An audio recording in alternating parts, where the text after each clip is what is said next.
Hello and a very good evening. कुछ cricket हो जाए के साथ मैं हूं सादिया सैमसन। जनाब, आज का मैच जो कि था मुल्तान वर्सेस कराची, और कराची के लिए हमने तो लगा रखी थी शर्त, लेकिन कोई बात नहीं, आज मुल्तान ने चक दे फट्टे नफदे किल्ली कर दी, तो कराची के लिए ये कहेंगे कि कोई बात नहीं, हर अंधेरे के बाद सुबह तो आती है, so it's all right. I hope you do come back, but what did you do today? आखिर में इतनी कम गेंदों पर इतने कम रन चाहिए थे। I was really hoping that Karachi will be able to come back. Ben Cutting के ऊपर बड़ी तनकीद की जा रही है, हैदर के ऊपर बहुत तनकीद हो रही है। विंस अच्छा खेल के भी अपनी टीम को मैच नहीं जिता सके। इमाद के लिए भी सेम जाता है, बट एक लेवल पर आकर ऐसा लग रहा था कि जो रिजवान की बनाई गई सेंचुरी है वो कहीं रायगा ना चली जाए। He played so well. आज के मैच में बहुत सारी चीज़ें ऊपर नीचे हो गई, उस पर बात करेंगे। हमारे साथ स्टूडियो से मौजूद हैं क्रिकेट एनालिस्ट फवाद मुस्तफ़ा साहब। अस्सलाम वालेकुम। सनसनीखेज मैच देखने का मज़ा इसलिए आया क्योंकि बिल्कुल बहुत ही एंड तक मैच चला गया, आखिरी गेंद तक मैच इस तरह से गया कि वो अचीवेबल था। एट एनी मोमेंट वो अचीवेबल था, और कराची करने भी जा रहा था बट फिर नहीं हो सका। Starting from the beginning Rizwan really did a very good job, और उसके साथ जो आ रहे थे अपना रोल प्ले करने के लिए, उन्होंने भी ज़बरदस्त रोल प्ले किया। 196 was really good from Multan side. अच्छा, आज शुरू में शान मसूद ने बड़ी अच्छी शुरुआत की। अगर आप देखें तो जो 50 किए वो उन्होंने तेज़ 50 किए थे। उसके बाद फिर राइली रोसो आ गए, वो थोड़ा जब स्पिनर्स और शोएब मलिक लगे थे तो उनसे उतनी तेज़ी से रन्स नहीं हो रहे थे। लेकिन फिर रिजवान ने एक बहुत ही शानदार सेंचुरी स्कोर की, और वो इस टोटल पे ले गए जहाँ से लग ये रहा था कि मैच कहीं यकतरफा ना हो जाए। कि कराची इतना बड़ा टोटल जो होता है उसमें बाज़ औक़ात होता है कि शुरू में आपके आउट हो जाते हैं और आप फिर मैचेस यकतरफा हो जाते हैं। बहुत अच्छी परफॉर्मेंस मुल्तान की रही, बैटिंग रिजवान की बेहतरीन रही, बॉलिंग सोचें आप, बेस्ट बॉलिंग शोएब मलिक ने की। शोएब ने आके बेहतरीन 4 ओवर्स कराए। आज इमाद भी उस तरह से बॉल नहीं कर पाए, बाकी सारे भी जो उनके बॉलर्स थे सबको मार पड़ गई। उमर भी आए थे आज, उमर को भी रन पड़ गए। तो तेज़ बॉलर आकिफ भी जो लाहौर के अगेंस्ट बड़ी अच्छी पिछले मैच में बॉल उन्होंने की थी, वो भी उस तरह से बॉलिंग नहीं कर पाए। तो रन्स ठीक ठाक बन गए, और नज़र आ रहा था कि वो बहुत ज़्यादा आमिर को मिस कर रहे हैं, क्योंकि आमिर का एक्सपीरियंस होता तो ज़रूर फ़र्क होता, उनको बॉलिंग में एक एडवांटेज ज़रूर रहता। फिर इमरान ताहिर जो हैं, जिनसे बहुत ज़्यादा उम्मीदें थी, और हमने देखा भी था कि जब वो मुल्तान की तरफ से खेल रहे थे तो वो बहुत बड़ा फ़र्क डाल देते थे बीच में आके। वो उस तरह से इस PSL HBL PSL में नहीं कर पा रहे। तो वो भी एक मुल्तान बेसिकली कराची की एक तरह से गलत डिसीजन ही हो गया है, क्योंकि जब उन्हें पिक किया गया था तो वो सोच वही थी कि जी इमरान उसी तरह से करेंगे। तो कराची की बॉलिंग आज परफॉर्म नहीं कर सकी। सिर्फ शोएब मलिक ने अच्छी गेंदें की, और रिजवान का दिन था। ओवरऑल मुल्तान ने वही जो बड़े टोटल की बात कर रहे थे वो किया। राइट। हैविंग सेड दैट, मेरे ख्याल में coming to the fore side, Rizwan की जानिब से ऑब्वियसली द रोल ही डज प्ले वो बहुत ऑब्वियसली है, लेकिन मुझे ऐसा लगता है कि शान ने, जो आप भी बात कर रहे हो कि उसने बहुत अच्छा चिप इन करके बाद में एक अच्छा हो गया। But was there anything special about today's pitch as well कि बहुत ज़्यादा उसमें फ़ायदा हासिल नहीं कर सके बॉलर? वो बोथ द साइड्स हमने देखा कि रन तो बने और ठीक ठाक रन बने। मतलब ऐसा तो नहीं था कि कराची अगर अपने रिदम में उस तौर से हमें नहीं थ्रू आउट नज़र आए हैं, लेकिन आज तो रन्स दूसरी जानिब से भी चलते रहे। सो was there anything to do with the pitch that pitch didn't really give any support to bowlers, especially pacers? Wicket तो ऑलमोस्ट वैसी ही हैं, और आप देखें अगर कोई बॉलर फ़र्क डाल पाया तो वो एहसान उल्लाह है। आपको अलग से नज़र आया कि वो बेस्ट बॉलर है। सही। जिस तरह से उसने गेंदें की, जिस तरह से उसने बात की, शानदार परफॉर्मेंस है उसकी।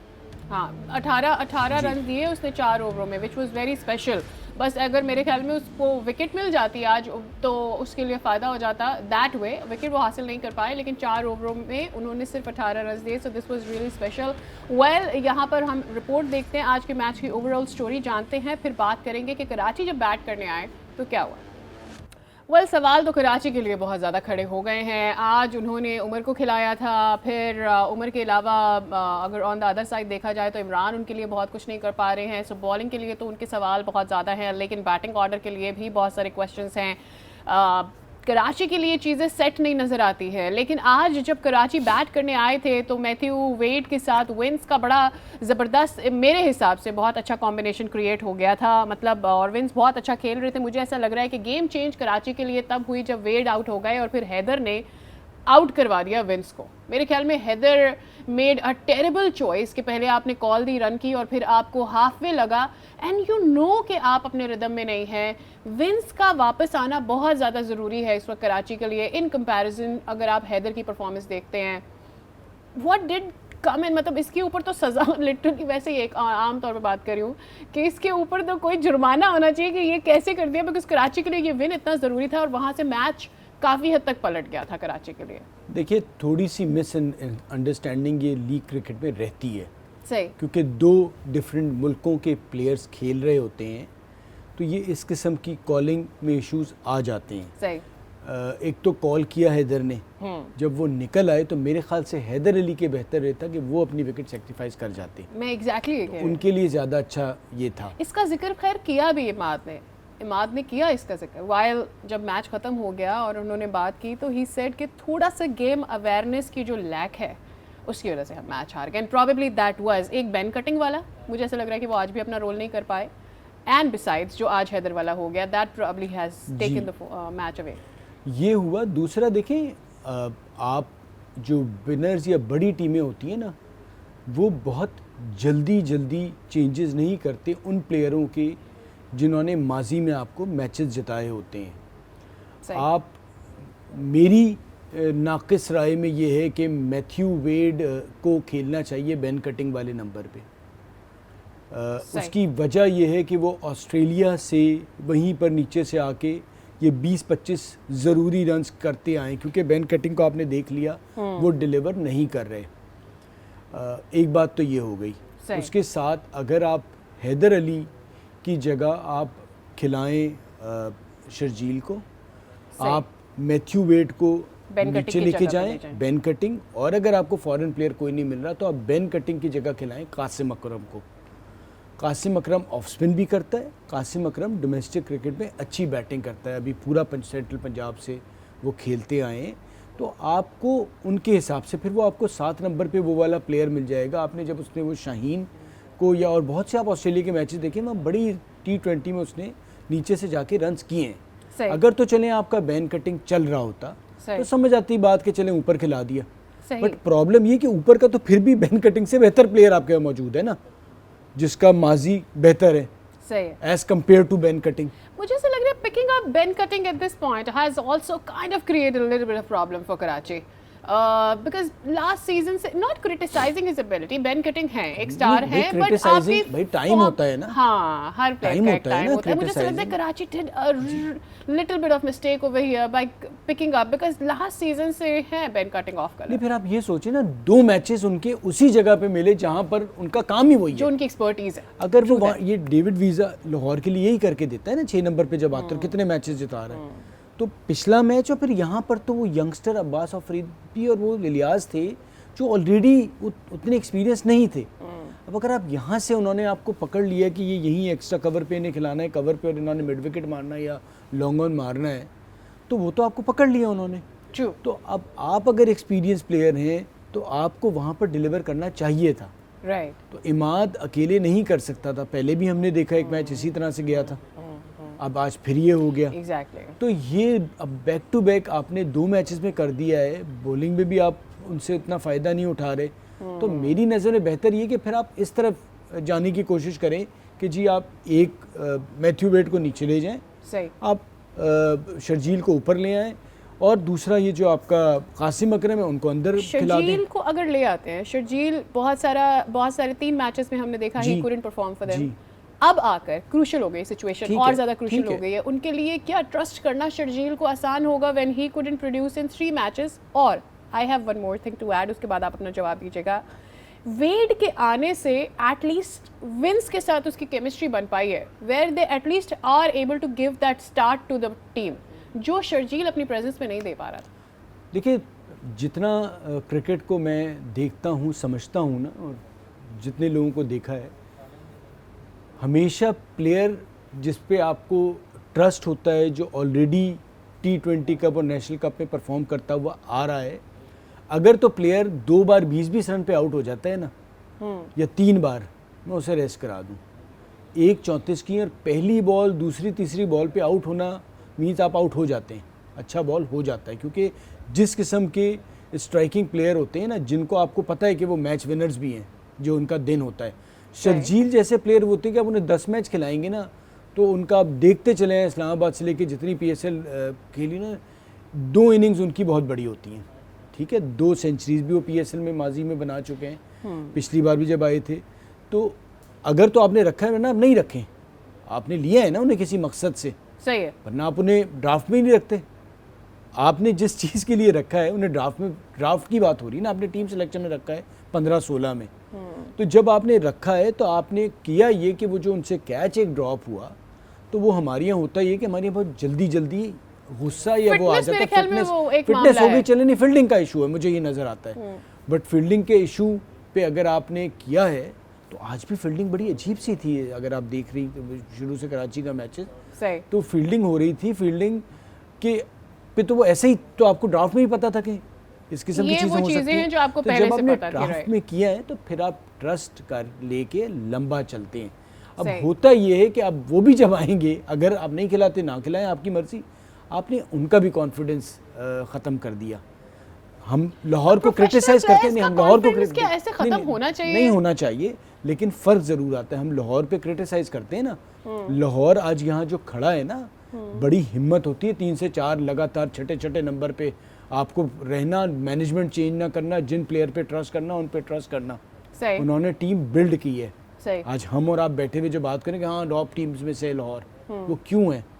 क्योंकि हार के वक्त वो डरे नहीं थे। बड़ा मुश्किल होता है इतने बड़े शहर में रह के क्रिटिसाइज़ करना। आप दिखा दें मुझे लाहौर के किसी मैच का कोई सीन कि किसी ने कोई लात मार दी हो, किसी ने कोई, वो बेचारे एक ज़माने में फवाद राना साहब भी थे तो उदास में देखते रहते थे, या कभी और अपनी टीम को चीयर करने के लिए डाउन द एंड वहां पवेलियन एंड पर खड़े रहते थे, मौजूद होते थे।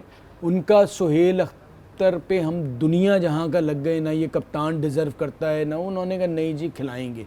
जब तक वो खुद हाथ नहीं जोड़ गया कि नहीं भाई अब मैं भी नहीं खेल रहा हूँ, खिलाते रहे। कामरान गुलाम, पिछली बार अब्दुल्ला शफीक, इस बार भी हम, उनका यकीन है ना कि करेंगे। आपके मेरे कहने पे और सोशल मीडिया पे ना चेंजेस नहीं होती अगर तो आपने एक कॉन्फिडेंस के साथ किसी प्लेयर को लिया है। अब आपको पता है कि रना बॉल वाला प्लेयर है, अब वो वहाँ नहीं करेगा ना। अब आप कहें कि जी इसने सही जगह पे, वो है ही, उसकी पोटेंशियल ही इतनी है, ठीक है, उसके मुताबिक ही खेलेगा ना। तो हमारी जो मैनेजमेंट पीछे बैठी होती है ना, उसका बड़ा दिल होना चाहिए। जब छोटा दिल होता है ना तो टीम आपकी परफॉर्म नहीं करती। अच्छा, मैंने ये लास्ट टाइम भी सवाल उठाया था, कई बार टीम की सिलेक्शन गलत होती है, कई बार टीम के ऊपर एक डार्क क्लाउड होता है, नहीं हो पा रहा होता। आप सब कुछ करके भी, वो भी हमने मैचेस देखे हैं कराची के, सब करके भी आप नहीं जीत पा रहे होते। और कराची अभी ये वाला मैच हो गया, दो और मैचेस, एक वो जो 173 वाला मैच था और एक वो जो 2 रन से गालिबन वो जो बिल्कुल करीब आके हारे थे, एक वो और एक आज का मैच। ये अगर 3-5 मैचेस में से ये 3 मैचेस देख लें तो ये कराची के बहुत क्लोज हैं, जहां पर आप ये कह सकते हैं कि यार टीम ने जान तो मारी, 1-2 गलतियां ऐसी हो गई जी, नहीं जीत पाए।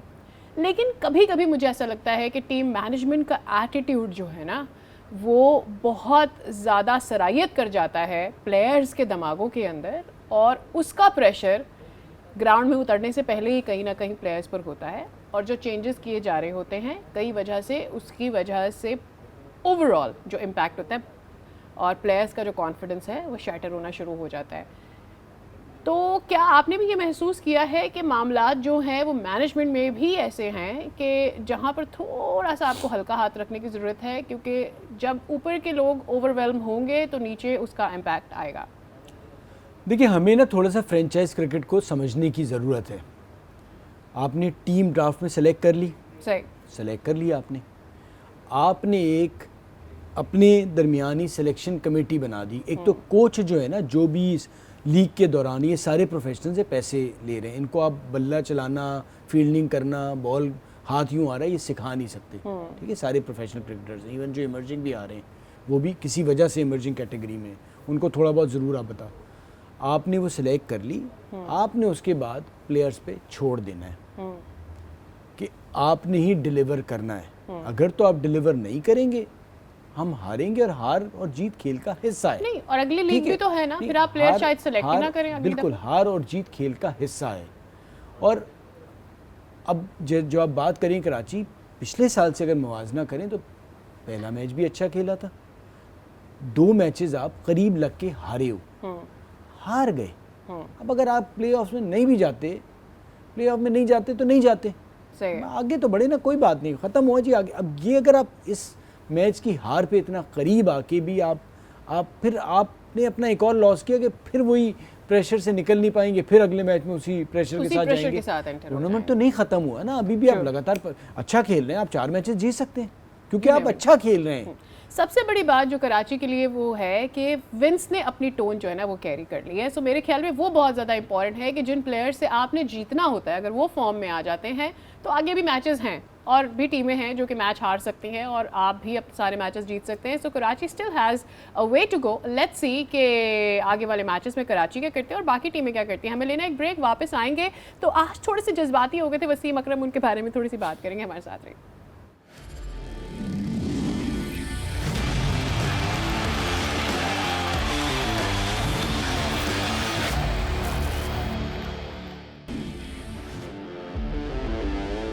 Welcome back again. तो जनाब, before I was going for break मैंने आपको कहा था कि बताएंगे आपको कि थोड़ा सा कैसे हो गए वसीम अकरम जज्बाती, and that is not the first time he has been like this.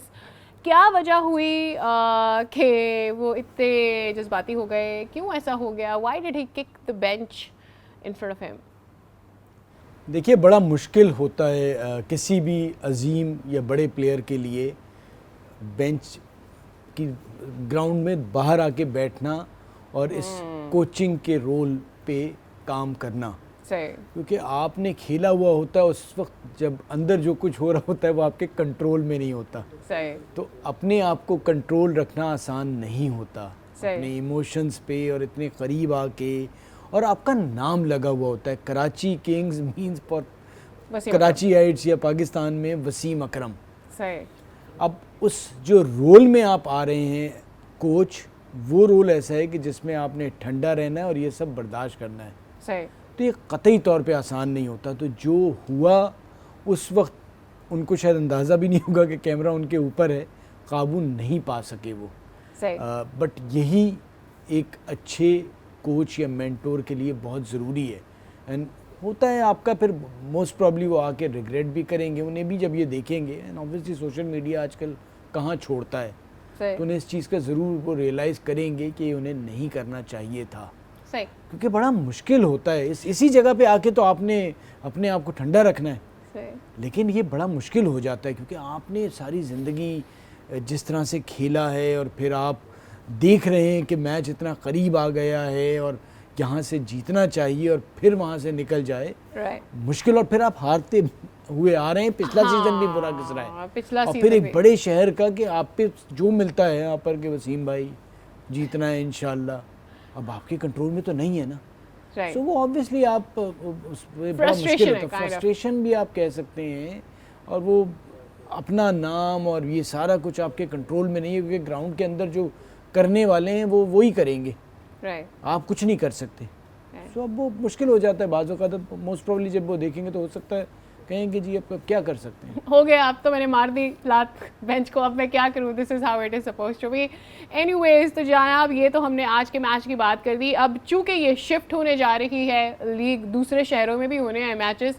Lahore में इस वक्त तैयारियां की जा रही हैं, लाहौर को सजाया जा रहा है, लोग भी बड़े पुरजोश हैं, और लाहौर के अंदर किसी भी इवेंट का जो जोश और वलवला होता है वो तो हम उससे वाकिफ़ ही हैं। इवेंट्स को एंजॉय कैसे करना है, डेफिनेटली हम ये बात करते हैं कि इस दफ़ा तो खैर मुल्तान ने भी प्रूव कर दिया है, लेकिन लाहौरी हमेशा बताते हैं कि कैसे ज़िंदा दिल होकर आपको इवेंट्स को एंजॉय करना होता है। तो इस वक्त तैयारियाँ क्या चल रही हैं इस वक्त लाहौर में, that is what we gonna show you now. Well, 9 matches अब लाहौर में होने जा रहे हैं। सो मेरे ख्याल में एज शिफ्ट होने वाला है कराची से Lahore, and is going to be a big move players के लिए भी। नई सिचुएशन, तमाम तर मामलात नए हो जाएंगे, तो मेरे ख्याल में अब दोबारा से कहना शुरू करेंगे, एक मोमेंटम सेट होगा लीग का। देखिए, मुल्तान में आज बड़े अच्छे तरीके से और आखिरी मैच ज़बरदस्त हुआ, शानदार, क्राउड भी देखा, बहुत ही मज़ेदार इख्तिताम हुआ। आखिरी मैच तक विकेट बहुत अच्छा खेला। अब कराची में भी कुछ ही दिन की बात रह गई है और उसके बाद हम लाहौर और रावलपिंडी चले जाएंगे। अच्छी चीज़ ये है कि जो मैचेस हुए ना उसमें इतना ज़रूर हुआ कि वो बाद में फिर बहुत ज़्यादा होते हैं, तो स्पिनर्स को और बैटिंग में फिर मज़ा नहीं आ रहा। पहले आपने खिला लिया एक। हाँ। अब हो गया, अब आप लाहौर में मैचेस होंगे, पिंडी में मैचेस होंगे, तो मोस्ट प्रॉब्ली फाइनल तक जो कंडीशंस होंगी ऐसी नहीं हो जाएंगी कि आप कहेंगे जी अब तो स्पिनर्स को ही मदद मिल रही है या बैटिंग मुश्किल हो रही है।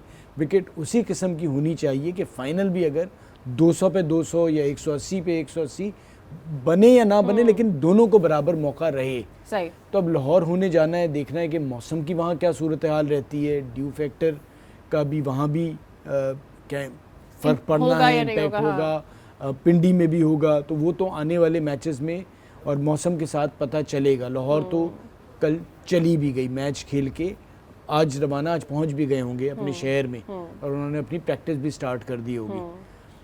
अब कल हल्के हल्के अब टीमें जैसे मुल्तान यहाँ आएगी, उन्हें कराची से मैच खेलना है, फिर वो भी चले जाएंगी, फिर इस्लामाबाद, पेशावर की टीम है, अभी कोई हल्के हल्के जिनके मैचेस खत्म होंगे वो लाहौर या पिंडी जाना शुरू हो जाएंगे।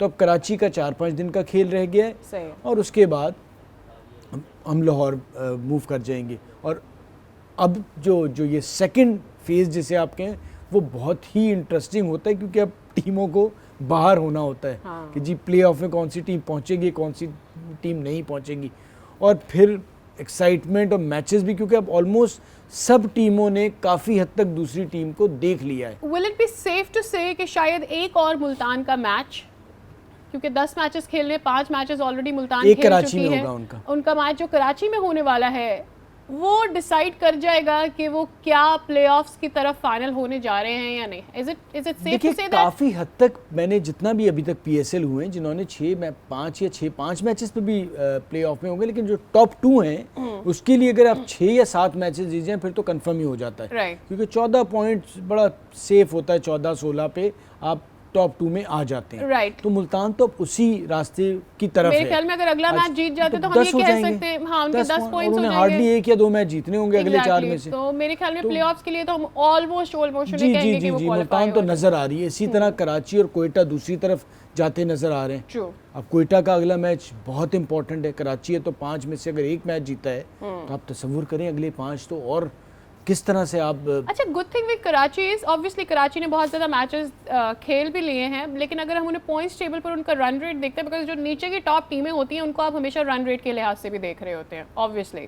हैविंग सेड दैट, मुझे ऐसा लग रहा है कि जो अभी बुरा है क्वेटा के लिए ज़्यादा, ऑब्वियसली उनके कुछ मैचेस भी हैं, अगर तो वो लंबे मार्जिन से 1-2 मैचेस जीत जाते हैं तो प्रॉबेबली गुड फॉर देम, लेकिन उनका run rate is not good, that very good. So मेरे ख्याल में Karachi has to win, Quetta has to win a good match, so ये भी एक डिफरेंस क्रिएट हो जाएगा।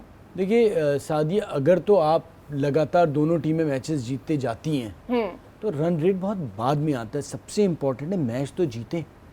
सही। कोयटा तो कराची तो अब देखें, अगर मुवाजना दोनों टीमों का करें तो कराची तो बड़े करीब आके 2 मैचेस हार गई। कोयटा उस तरह से नहीं खेल रहा। कोयटा जो आप बात कर रहे हैं, कोयटा तो लग रहा है बिल्कुल ही नीचे की तरफ खड़ा है, क्योंकि कोयटा उस तरह से परफॉर्म ही नहीं कर पा रहा। हालांकि जब लीग शुरू हुई थी तो I was rating Quetta over Peshawar. आप पेशावर, मैं भी यही कह रहा था आपको, जितने बड़े उनके प्लेयर्स थे, हसरंगा ने भी आ जाना था, हसरंगा वाला बहुत बड़ा सेटबैक हुआ है, लेकिन कोयटा पता नहीं, मुझे भी समझ नहीं आ रहा कि क्यों नहीं वो उस तरह से परफॉर्म कर पा रहे। ये बड़ा ठीक ठाक एक परेशान कुन बात है कि कोयटा की ऑन पेपर अच्छी टीम है। जैसे जेसन रॉय थे, उन्हें एक से 2 मैचेस तो वो जिताने वाले प्लेयर्स में से हैं। पिछला मैच खेले लेकिन वो उतना फर्क नहीं डाल पा रहे। एक गप्टिल खेल गए एक इनिंग्स, फिर उनका मिडिल ऑर्डर उस तरह से नहीं परफॉर्म कर रहा, तो कोयटा स्ट्रगल कर रहा है। कराची फिर भी उतना स्ट्रगल नहीं कर रहा, कोयटा ज्यादा स्ट्रगल कर रहा है। Right, but Quetta has a margin of couple of more games to go मेरे ख्याल में, बिकॉज उनकी गेम्स से कंपैरेटिवली कराची से कम हुई है। हैविंग सेड दैट, मुझे ऐसा लगता है कि अगर अपने अगले मैचेस जो अभी उनके कम हैं वो अगर वो बैलेंस आउट कर पाए, अभी कराची के अंदर कराची वाला मैच है बहुत एग्जैक्टली, अब कराची के अंदर उनके लिए जो मैच आ रहा है नेक्स्ट वो बहुत ज़्यादा इंपॉर्टेंट है, जिस मैच को हम ब्रेक के बाद डिस्कस करें। So let's take a break and when we come back we gonna be discussing quite a little more. Stay with us.